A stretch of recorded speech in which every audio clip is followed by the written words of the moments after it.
السلام علیکم ورحمۃ اللہ وبرکاتہ۔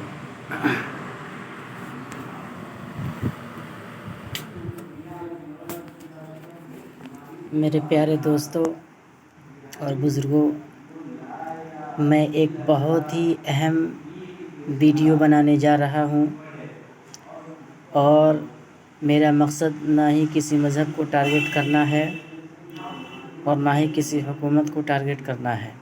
بس میرا مقصد یہ ہے کہ سچائی کو بیان کیا جائے اور ہر ایک انسان کے پاس پہنچایا جائے، جو ہندو ہو یا مسلمان ہو۔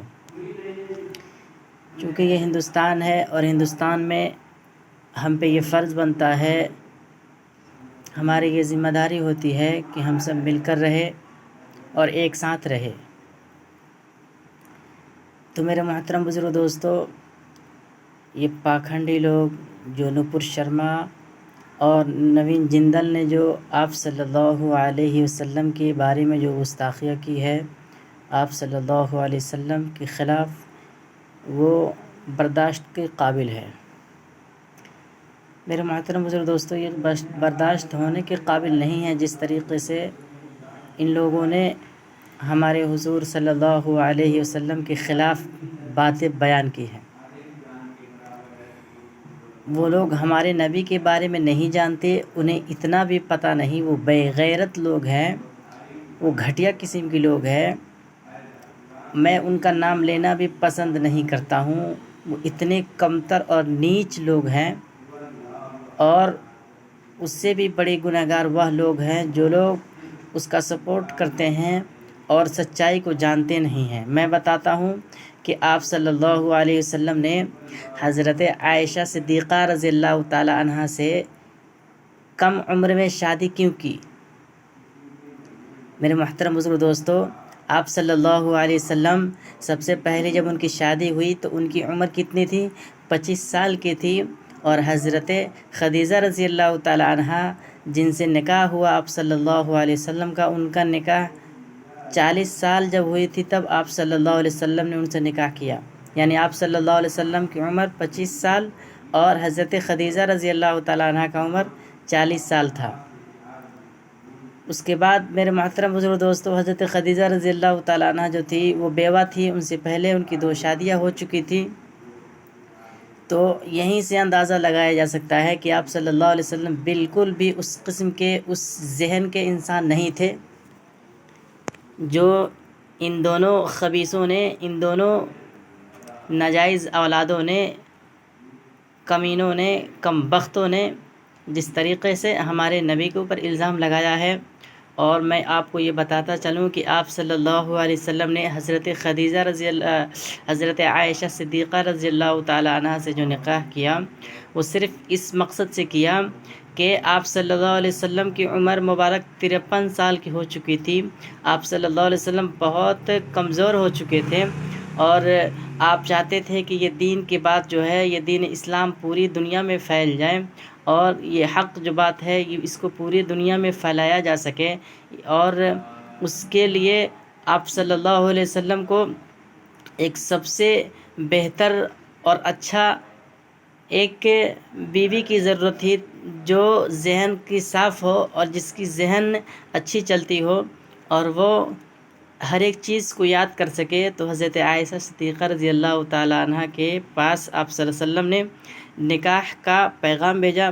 چونکہ حضرت عائشہ صدیقہ رضی اللہ تعالی عنہ شروع سے ہی وہ اسلام میں داخل ہو چکی تھی، اور اسلام کے بارے میں ہر ایک چیز وہ جانتی تھی، اور ان کی ذہن بھی اتنی تیز تھی کہ وہ بہت ہی کم عمر میں بہت سارے حدیثیں اور بہت قرآن مجید کو زبانی یاد کر لیا تھا۔ اور حضرت ابو ہریرہ رضی اللہ تعالیٰ عنہ کے بعد اگر کسی نے زیادہ حدیثیں یاد کی تھی تو وہ حضرت عائشہ صدیقہ رضی اللہ تعالیٰ عنہ تھی۔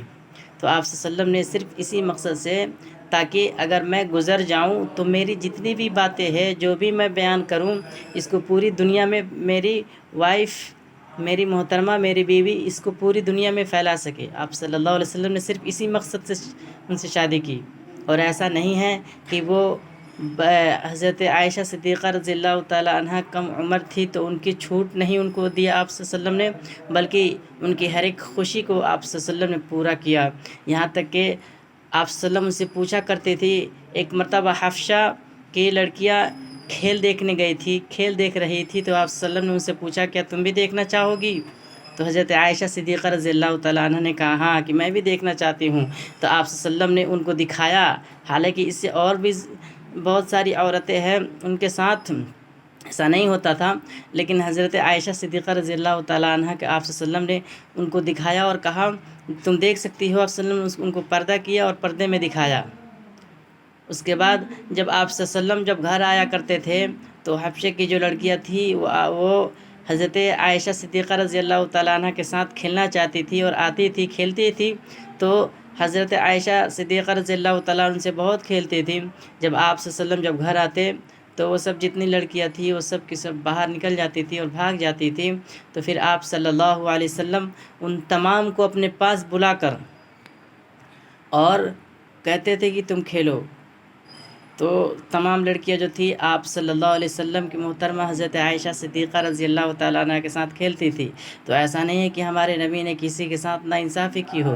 آپ صلی اللہ علیہ وسلم ایک سچے اور اچھے انسان تھے، دنیا میں ان سے بڑا اور بہترین اور نیک کوئی بھی انسان نہیں ہو سکتا ہے۔ میرا یہ اتنا عقیدہ ہے، میرا ایمان ہے۔ اور ایک بات میں بتاتا چلوں کہ ہمارے نبی کے شان کے خلاف اگر کسی نے بھی گستاخی کرنے کی کوشش کی تو ہم اسے بالکل بھی برداشت نہیں کریں گے۔ ہم اپنی جان کو قربان کر سکتے ہیں، کیونکہ ہمارے نبی ہے تو یہ دنیا ہے۔ اگر ہمارے نبی اس دنیا میں نہیں آتے تو یہ دنیا آج تک قائم نہیں ہوتی۔ آپ صلی اللہ علیہ وسلم بتایا جاتا ہے، لوگ کہتے ہیں یہ کم بخت لوگ جو ہے یہ لوگ کیا کہتا ہے کہ آپ صلی اللہ علیہ وسلم لالچی تھے اور عورتوں کے شوقین تھے۔ انا للہ و انا الیہ راجعون، نعوذ باللہ، یہ غلط بات ہے۔ ہمارے نبی آپ صلی اللہ علیہ وسلم کو اللہ تبارک و تعالیٰ نے دونوں طرف کا جو پہاڑ تھا اس وقت اللہ تبارک و تعالیٰ کی طرف سے یہ حکم ہوا تھا کہ ایک مرتبہ اگر حضور صلی اللہ علیہ وسلم کہتے کہ دونوں پہاڑ کو سونا بنا دیا جائے آپ صلی اللہ علیہ وسلم کے لیے، اور آپ اس سے چاہے تو جتنا مزہ اٹھانا ہے مزہ اٹھائے اور آپ امیر ہو جائے، آپ عیش آرام کریں، لیکن آپ صلی اللہ علیہ وسلم نے بالکل انکار کر دیا، کہا کہ نہیں، میں اس کے لیے دنیا میں بھیجا نہیں گیا ہوں، میرا مقصد دنیا میں آنا اسی کے لیے نہیں ہے، میرا مقصد تو غریبی اور اللہ کو راضی کرنا ہے اور آپس میں میل محبت بھائی چارہ کو پھیلانا ہے۔ تو میرے محترم بزرگ دوستوں، آپ صلی اللہ علیہ وسلم کو شان میں گستاخی کرنے کے لیے ایک مرتبہ نہیں، 100 مرتبہ نہیں، 1000 مرتبہ نہیں، کروڑوں مرتبہ میرے محترم بزرگ دوستوں سوچنا پڑے گا۔ جو بھی لوگ اس طریقے کے گھٹیا پن حرکتیں کرتے ہیں، یاد رکھے اس کو بالکل بھی برداشت نہیں کیا جائے گا۔ اللہ تبارک و تعالیٰ تمام ہندو مسلمانوں کو آپس میں میل محبت بھائی چارہ عطا فرمائے اور ایسے فتنوں سے اللہ تبارک و تعالیٰ بچائے رکھے۔